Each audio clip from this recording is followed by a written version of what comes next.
Welcome back to GMC Fox Edition this morning. Weddings, birthday parties, baby showers. COVID-19 has celebrations for your biggest moments at a standstill right now. And so many people are thinking they have to reschedule or what to do. Oh my gosh, joining us this morning, Amelia Henderson, a certified event planner for DNA Affairs.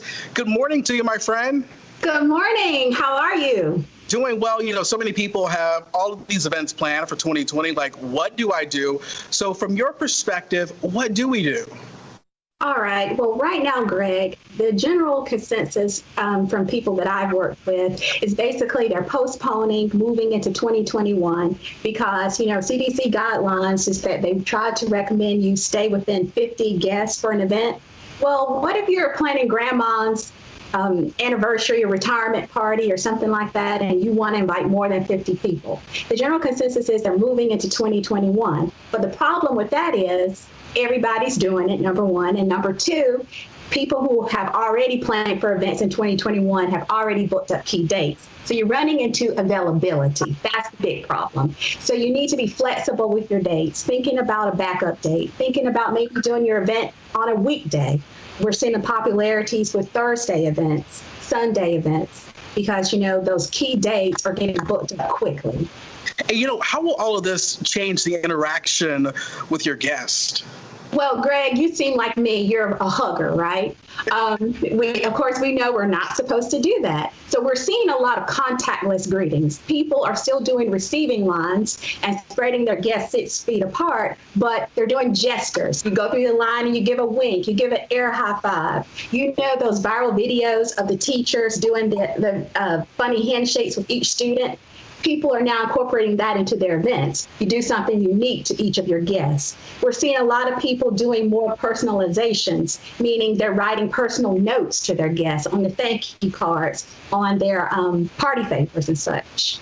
So you know what? Let's talk about wedding receptions. A lot of people in one place.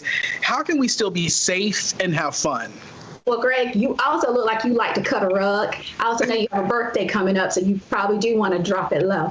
Well, in that case, we're seeing more people are doing multiple dance floors, kind of like in Vegas where you go to a club and on the first floor they play one type of music, on the second floor they play another. People are doing that with the dance floors so that you don't have so many people in one place and you can opt to play different music, in that entity. We're also seeing people do more live entertainment so that your guests stay in their seats. Maybe a mini jazz concert, maybe an aerial performer, some type of dance troupe. That type of way where guests don't have to mingle, but yet they're entertained in that one spot. What about the food? What about food? Well, no more buffets. Thinking about plated dinners. Also, you can try to do tapas, mini plates, where the guests don't touch the food, they don't touch the utensils, and everything is just presented to them at one point. Sounds good. Also, where can people go to get more information about DNA Affairs, and also if they have any more questions for you? Yeah, that's www.dnaaffairs.com. Also can email at dnaaffairsbooking@gmail.com. Sounds good. Here's that information on your screen. Check it out, DNA Affairs. If you have any questions about your event planning, especially during this pandemic. Amelia Henderson, our guest this morning. It is always a pleasure to see you, my friend. All right. Take care.